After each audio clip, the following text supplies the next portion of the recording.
Welcome students. आज हम बनाएंगे क्लास 11 साइंस मैथमेटिक्स में कॉम्प्लेक्स नंबर के चैप्टर के एमसीक्यू को।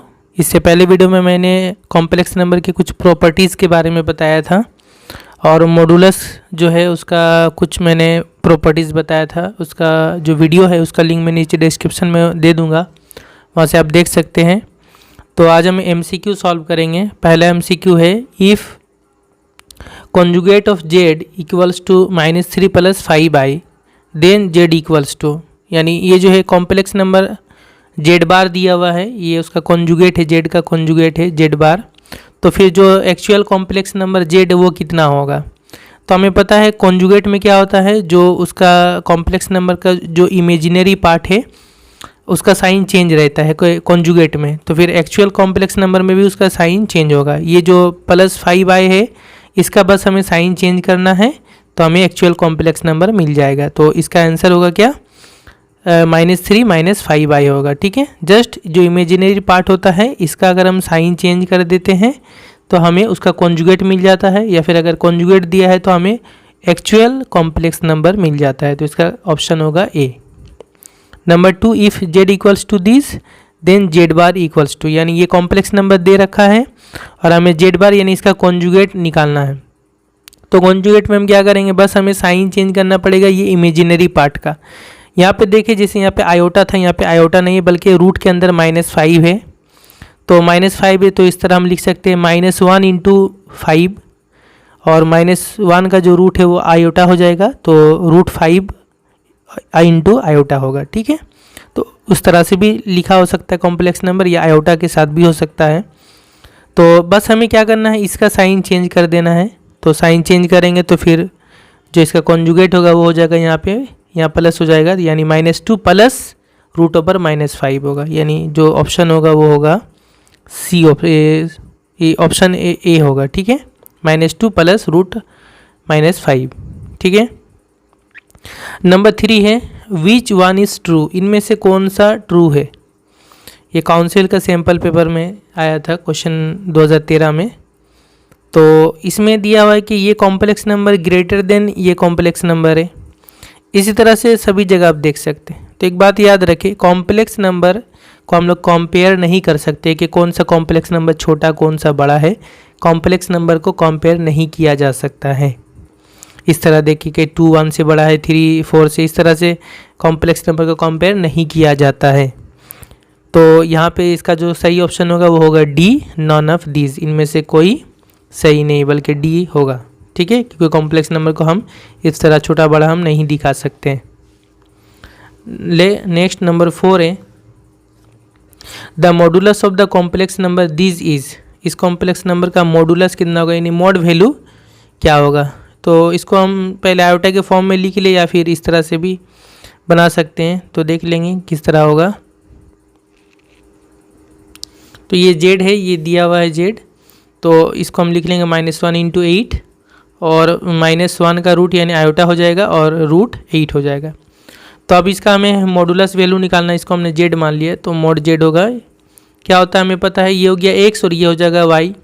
तो हमें पता है मॉड z क्या होता है, √x² + y²। तो x के जगह में 1 है, 1 का स्क्वायर प्लस y के जगह में √8 है, यानी y √8 का स्क्वायर हो जाएगा। अब ये कितना होगा, 1² + √8 का स्क्वायर कितना होगा, 8 होगा। रूट का स्क्वायर होने से वो रूट हट जाएगा, स्क्वायर हट जाएगा, सिर्फ 8 होगा। 8 + 1 √9 होगा, √9 यानी 3 होगा। तो इस कॉम्प्लेक्स का नंबर का जो मॉडुलस है वो कितना होगा, 3 होगा, यानी जो सही ऑप्शन होगा वो सी होगा। ठीक है, next, let z be a complex number if mod z equal to 3 and amplitude of z equals to -π/4 then the modulus amplitude form of z is what। यानी ये उसका मोड दिया हुआ है कॉम्प्लेक्स नंबर z का और ये उसका एम्पलीट्यूड दिया हुआ है। तो मॉडुलस एम्पलीट्यूड फॉर्म क्या होगा, मॉडुलस एम्पलीट्यूड फॉर्म हमें पता है किसी कॉम्प्लेक्स नंबर का क्या होता है, z = r × cos θ + i sin θ होता है। ठीक है, ये मैंने बताया है इंट्रोडक्शन में भी। तो ये देखें, ये मॉड z दिया हुआ है, मॉड z यानी ये एक्चुअली में क्या है, ये r है ना, मॉड z यानी r का वैल्यू 3 हो गया। एम्पलीट्यूड ये दिया हुआ, मॉडुलस एम्पलीट्यूड फॉर्म होता है z = r cos theta plus i sine theta होता है। वैल्यू पुट करेंगे, आर के जगह में 3 हो जाएगा, कोस थीटा के जगह में हो जाएगा -π/4, यानी एम्पलीट्यूड जो ये थीटा का वैल्यू होता है -π/4 हो जाएगा यहाँ भी और यहाँ भी, तो कोस -π/4 प्लस आई साइन -π/4। अब ट्रिग्नोमेट्री से हमें पता है कि कोस माइनस थीटा होता है तो कोस थीटा में चेंज हो जाता है वो, यानी माइनस साइन यहाँ से हट जाता है, तो कोस π/4 हो जाएगा। लेकिन साइन में अगर साइन माइनस थीटा होता है तो माइनस साइन के बाहर आ जाता है, यानी ये बाहर आ जाएगा तो माइनस प्लस माइनस होगा, आई साइन π/4 होगा। तो इसका जो सही ऑप्शन होगा वो ऑप्शन सी होगा, 3 बार में होगा, यहाँ पे माइनस साइन हो जाएगा। ठीक है, नेक्स्ट है तो इसका करेक्ट ऑप्शन सी। नेक्स्ट, और देख सकते हैं आप 3 में 2 ऑप्शन है ना, यहाँ और यहाँ, इन दोनों में से कौन सही होगा, तो ये सही होगा। नंबर 6 है the amplitude of the complex number z equals to -2 is. ये जो complex number z equals to -2, इसका एम्पलीट्यूड क्या होगा, यानी जो इसका थीटा का जो वैल्यू होगा जो पॉजिटिव एक्स एक्सिस के साथ बनेगा। तो यहाँ पे देखें, इसको हम लोग बहुत इजीली निकाल सकते हैं। जस्ट इसको हम लोग जो है कॉम्प्लेक्स प्लेन में जो है आर्गन प्लेन में इसको पुट करके हम देख लेंगे और यहाँ से हम इजीली बता सकते हैं। इस तरह से देखें, ये z इक्वल्स टू -2 कहाँ पुट होगा, एक्चुअली में यहाँ पे आप देख रहे हैं ये -2 हो जा रहा है, यानी यहाँ पे आयोटा का बात नहीं है, तो ये कहाँ पे होगा -2, यानी देखेंगे तो ये रियल नंबर है, यानी ये -2 इधर होगा एक्स एक्सिस में, यानी रियल एक्सिस में इस तरफ हो जाएगा, -2 यहाँ पे हो जाएगा। अब ये हो गया z इक्वल्स टू -2। अब इसका हमें पॉजिटिव एक्स एक्सिस से जितना एंगल बनाएगा वहीं होगा इसका एम्पलीट्यूड। तो ये पॉजिटिव एक्स एक्सिस ये है, इससे ये यहाँ से यहाँ तक ये कितना एंगल बनता है, ये पाई होता है, हमें पता है 180, तो इसका जो एम्पलीट्यूड होगा वो हो जाएगा पाई। ठीक है, तो इसका करेक्ट ऑप्शन होगा ए, यानी पाई। नेक्स्ट, इसी तरह से the argument of the complex number z equals to 3i is. ये भी कॉम्प्लेक्स नंबर 3i है और इसका आर्ग्यूमेंट वही सेम थीटा का वैल्यू निकालना है कि ये क्या होगा आर्ग्यूमेंट। तो इसको भी हम कॉम्प्लेक्स प्लेन में पुट करके देख सकते हैं इजीली कि ये क्या होगा। ये इसमें देखिए आप सिर्फ 3i लिखा हुआ है, इस तरह से है कि ओनली 3i है, यानी ये जो है इमेजिनरी एक्सिस जो है उस पे होगा। ये हमें पता है इधर i का पॉजिटिव वैल्यू होगा, इधर i का नेगेटिव वैल्यू होता है। तो ये 3i कहाँ पे होगा, जैसे यहाँ पे i, यहाँ 2i, यहाँ पे 3i होगा, कहीं भी होगा, यहाँ पे 3i होगा इस तरह से। तो ये कौन से एक्सिस पे हो रहा है, इमेजिनरी पॉजिटिव एक्सिस के तरफ। तो ये हो गया point z equals to 3i। ठीक है, तो ये पॉइंट का पॉजिटिव एक्स एक्सिस से कितना एंगल बन रहा है, ये तो y एक्सिस जैसा आ रहा है, तो ये कितना एंगल हो रहा है यहाँ से पॉजिटिव एक्स एक्सिस से, ये 90 डिग्री हो रहा है। ठीक है, यानी π/2। तो इसका जो आर्ग्यूमेंट होगा वो होगा π/2, ऑप्शन बी सही होगा। आगे के जो क्वेश्चन है बहुत ही इजी है और यहाँ से आप देख सकते हैं कि जैसे ये बोला x और y रियल नंबर है, x plus i y equals to 0 है, ये जो कॉम्प्लेक्स नंबर है ये इक्वल टू 0 है, देन इनमें से कौन सा करेक्ट होगा। तो ये मैंने बताया है कॉम्प्लेक्स नंबर का प्रॉपर्टी में कि अगर ये कॉम्प्लेक्स नंबर 0 होता है तो उसका जो रियल पार्ट और इमेजिनरी पार्ट दोनों 0 हो जाता है, यानी x भी 0 होगा और y भी 0 हो जाएगा, तभी ये 0 होता है। तो इसका सही ऑप्शन होगा D, x equal to 0 y equal to 0। आगे, the condition satisfied by omega the imaginary cube root of unities, जो यूनिटी का क्यूब रूट होता है ओमेगा, ये कौन सा प्रॉपर्टी को सेटिस्फाई करता है। तो हमें पता है इसमें प्रॉपर्टी जो सेटिस्फाई होगा वो ये होगा 1 plus omega square equal to क्या होता है 0 होता है, ये इसका सही प्रॉपर्टी है। एक और होता है ओमेगा क्यूब इक्वल टू 1 होता है, तो ये तो गलत है, ये भी गलत है कि ओमेगा स्क्वायर और ओमेगा जो उसका दोनों क्यूब रूट है वो इक्वल नहीं होता है, अलग अलग होता है, और ये भी नहीं होगा, ये सही ऑप्शन सी होगा। ठीक है, आगे, if omega is an imaginary cube root of unity and omega equals to -1 plus √3i/2 then omega square equal to. तो हमें पता है हमारा जो 1 होता है यूनिटी होता है उसका क्यूब रूट जो होता है 3 होता है, एक 1 होता है, एक ओमेगा स्क्वायर होता है। और मैंने प्रॉपर्टी में बताया भी था कि अगर एक ओमेगा होगा तो दूसरा होगा ओमेगा स्क्वायर, और अगर ओमेगा ये प्लस वाला होगा तो ओमेगा स्क्वायर माइनस वाला होगा। ठीक है, तो इसका जो अगर ओमेगा यहाँ -1 प्लस √3i/2 है तो ओमेगा स्क्वायर यहाँ पे माइनस हो जाएगा, यानी सही ऑप्शन होगा ये बी, सॉरी ये बी नहीं डी होगा, -1 माइनस √3i/2 होगा। ठीक है, और अगर ये ओमेगा स्क्वायर दिया रहता तो ओमेगा होता उसी तरह माइनस में। ठीक है। Number 11, if omega is an imaginary cube root of unity then which of the following is the value of omega to the power 242। तो इसका वैल्यू हम इजीली निकाल सकते हैं। किस तरह से, देखें, ये इस तरह से बनेगा कि आप ओमेगा 242 है पावर में, तो इसको आप 3 से डिवाइड कर ले। तो 3 से अगर आप डिवाइड करेंगे तो आपका रिमाइंडर बचेगा 2, यानी 3 से अगर आप डिवाइड करेंगे 242 को तो ये 80 टाइम्स में ये हो जाएगा 240, 2 बच जाएगा, ठीक है। यानी 80 × 3 + 2 हो जाएगा। अब इस तरह हमने क्यों किया 3 से डिवाइड, क्योंकि 3 ओमेगा क्यूब 1 होता है, हमें पता है। तो इसको हम लोग लिखेंगे ओमेगा क्यूब का पावर 80 × ओमेगा पावर 2 हो जाएगा, अलग से हो जाएगा ओमेगा स्क्वायर। अब इसका मतलब 1 का पावर 80 × ओमेगा स्क्वायर, 1 का पावर जितना भी रहे 1 होगा, 1 × ओमेगा स्क्वायर ही होगा। तो ये एक्चुअली में इसका करेक्ट ऑप्शन तब क्या होगा, ओमेगा स्क्वायर, यानी डी ऑप्शन सही होगा। आगे है, if which of the following is the value of 1 + i + i² + i³ + i to the power 4। ठीक है, इसका क्या वैल्यू होगा, तो मैंने बताया था पावर ऑफ आयोटा के बारे में भी कि इसमें सही कौन सा होगा। तो देखें, तो 1 + आयोटा, i² मतलब -1 होता है, i³ यानी होता है -i। ठीक है, ये आप देख सकते हैं, i³ मतलब क्या होता है, i² × i, और i² मतलब -1 × i जो है यानी -i प्लस i का पावर 4 होगा, यानी i² का स्क्वायर, i² मतलब -1, तो उसका फिर स्क्वायर हो जाएगा तो 1 हो जाएगा। ठीक है, इसको याद रखना चाहिए, i² यानी -1, i³ मतलब -i और i टू द पावर 4 मतलब 1। अब यहाँ से देखिए ये सभी कैंसिल होगा, 1 1 i एन -i, तो अल्टीमेटली आंसर होगा 1, यानी करेक्ट ऑप्शन होगा बी।